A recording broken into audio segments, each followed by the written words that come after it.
Hi, it's me, Helen.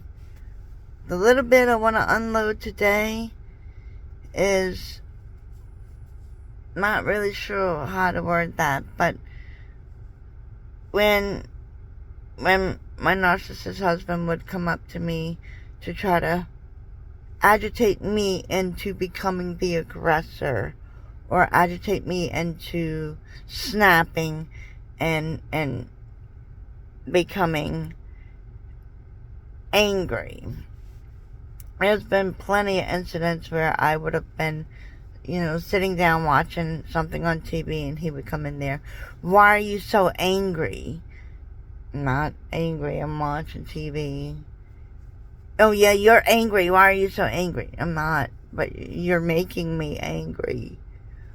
Or like another incident, a few years ago, I had this medical procedure. I can't even remember what the medical procedure was called now, but it was bad enough that they had to have paramedics on standby in case something went wrong. Yeah, that's really relaxing. Not at all. But the paramedics said after the procedure I had to go straight home and lay down, because if I was upright, it would cause some kind of chemical imbalance and I would not act normal. I would have outbursts or act abnormal, do things that I would normally do. Well, we were all staying in a hotel at that time because the house had flooded. And so I went to the hotel and I was asleep. But on the way to the hotel, I told my husband that we have to remember to get the disc with the images on it for the doctor. And so he got me to the hotel and I was laying in bed resting, and he went to go get the kids from school.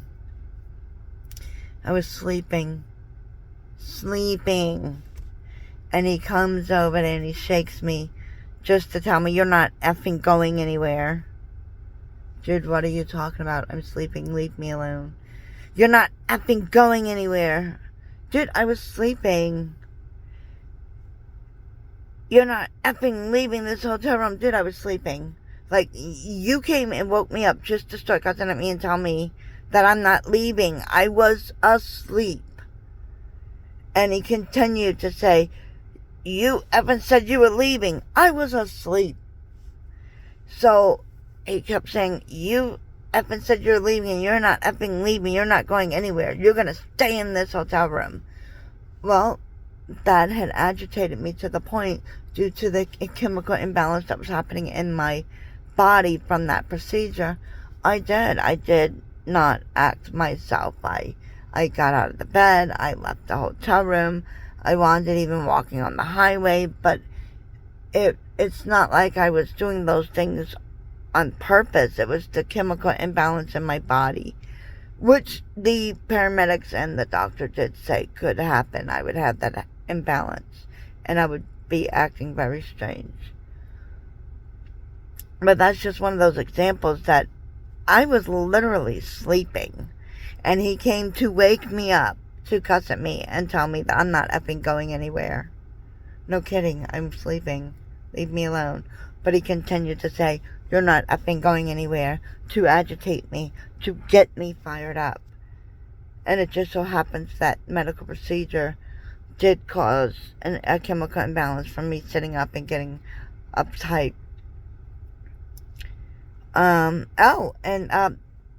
December 17th, 2023. I guess he figured the kids wasn't home, so he had no witnesses, but I was on a phone with somebody. I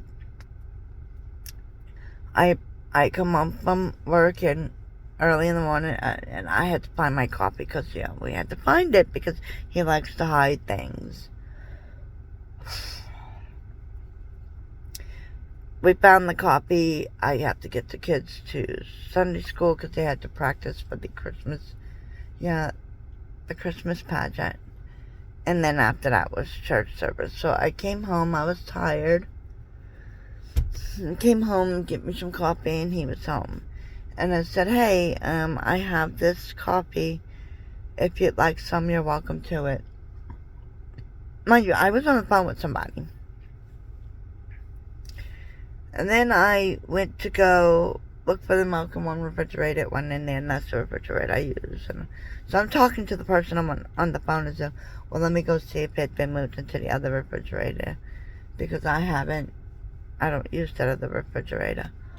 And I said, oh yeah, here it is, I'll just move it back in that refrigerator so I remember where it is. And he gets in my face like this, and he's got an aggressive stance and a very aggressive, intimidating look. And he's basically telling me in a very nice, kind manner why the milk isn't in that refrigerator.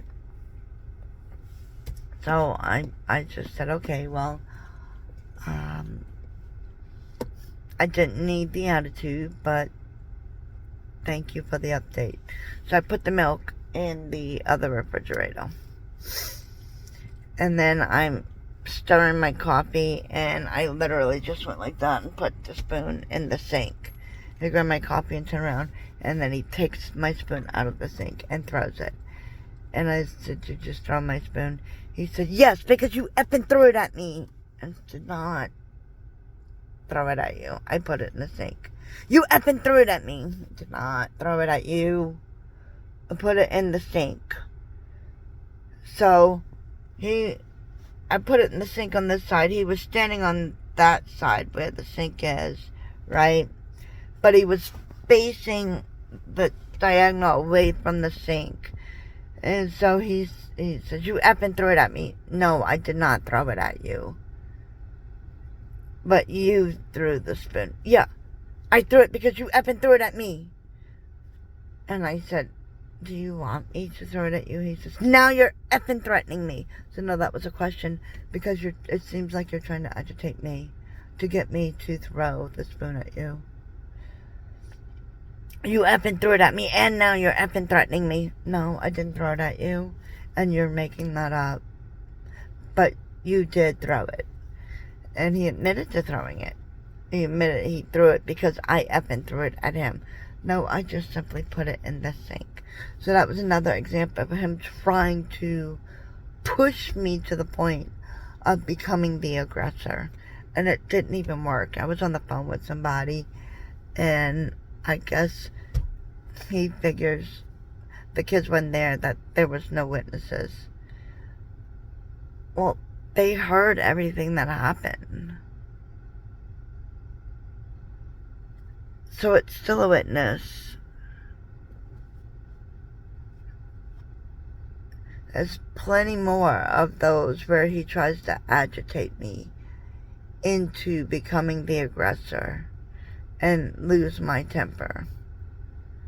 It's just another form of that abuse and mind games that he plays. But I was just clearing out a little bit more while I'm on my real quick break at work. Remember to keep moving forward. You are special, you are worthy, and plenty of people do love you. Until next time, bye.